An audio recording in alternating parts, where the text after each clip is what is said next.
Tim Walz was at the University of Minnesota's law school, and he was talking to the graduates there, and he made a case that ICE is basically the modern Gestapo. I want to show you that video. Here it is. And then I want to show you Kristi Noem's reaction because it's pretty brutal. It's really good. As always, guys, please like the video and subscribe so other great patriots like yourselves can see it. Here we go.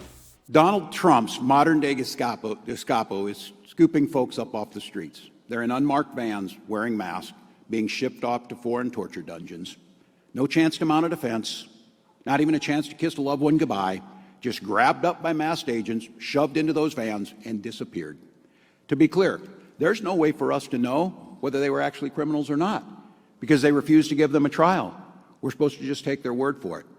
And when duly elected members of Congress tried to exercise their constitutional right of oversight at an ICE facility, they get shoved around and threatened with arrest.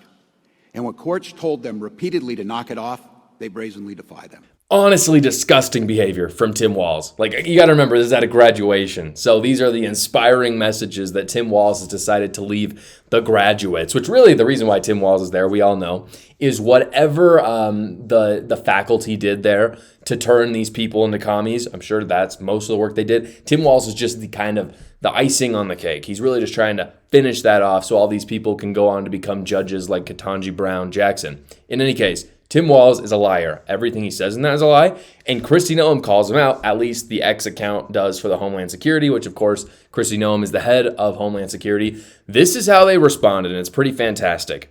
They said Governor Walz's comments comparing ICE agents to the Gestapo is sickening. ICE agents put their lives and safety on the line to arrest criminal illegal aliens let into our country. Below are just some of the criminal illegal aliens ICE has arrested in Tim Walz's Minnesota. And they put like 15. I'll just show you two of them.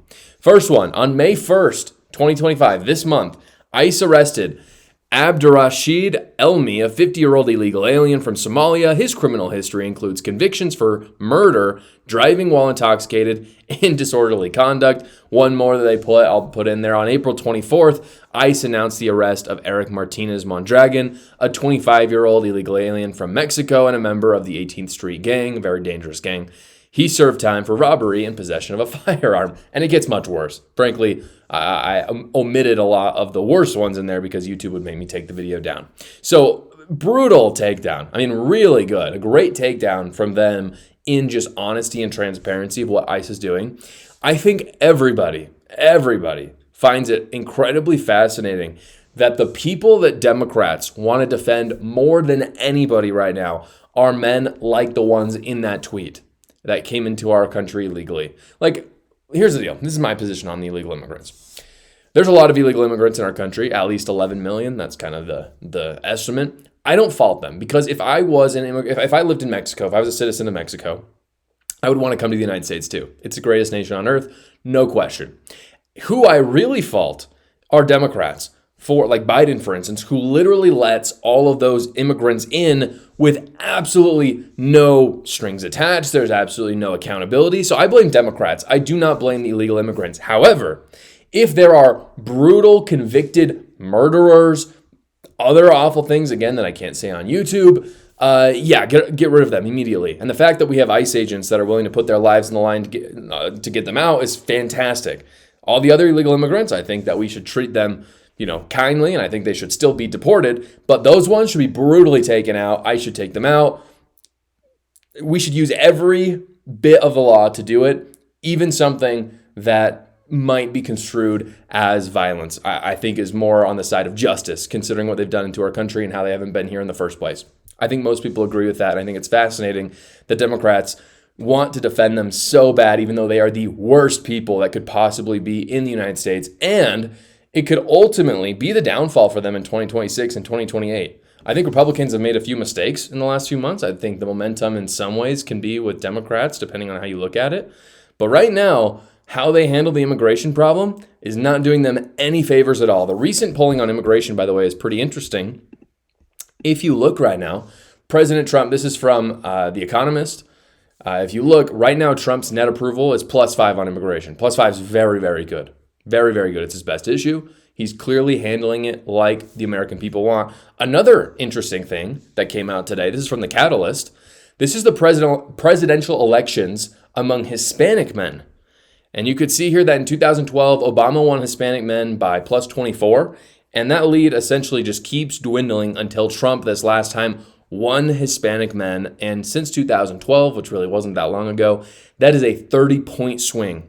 So no, I don't want to hear from Democrats about how this is racist, because guess what? Hispanic men don't like it either. They don't. The citizens that vote, the ones that immigrated here either a long time ago and their parents immigrated here and they're natural born citizens, or the ones that just came here and actually came legally, they don't like illegal immigration and they support Donald Trump on this 100%. Trump and Republicans are 100% right on this issue. They should double down on it. I think they are. I mean, there's no question they're doubling down on it. I think Kristi Noem has done a very good job as Homeland Security Secretary. But politics are so reactionary nowadays. This is kind of the funny part of it. If Republicans continue to double down on immigration, on their most popular immigration laws right now, like the deportations, Democrats, because they're so reactionary, are likely going to double down on the stupidity, like supporting full-on criminals. And again, I'm not talking about the crime of coming here illegally. I'm talking about an extra crime that they committed inside. Democrats are supporting that. And that's really, at the end of the day, a win for the Republican Party that obviously is also best for Americans as well. So it's a win-win. Democrats have totally lost the plot on this. As many of you know, I have a newborn at home, and so I'm getting literally zero sleep right now, but the gym is still a priority. And fortunately, I have Energy Rocks, the partner of this show, and it gets me the energy that I need. Energy Rocks replaces kind of that heavy, sugary pre-workout drink with a light supplement that you can fit in your pocket and eat whenever you need that boost. It's modeled after Pop Rocks. Energy Rocks was created by an athlete for athletes and anyone who needs a caffeine boost to enjoy without the messy mixes and the caffeine crashes. Guys, favorite part, it's only 20 calories. I'm gonna cut right now. It's only 20 calories, 4 grams of sugar, and you get all of the energy that you would get from 1 cup of coffee. Right now, they are giving my audience a very generous offer of 20% off all their products. You just got to use the code JoshCarr20 off at checkout. The link and that code are in the description below. Thank you so much for watching, everybody. Please like the video and subscribe to my channel as well so other great patriots like yourself will see it. Tune in every weekday at 6 p.m. Eastern to see the live show, and you can check out another video right here.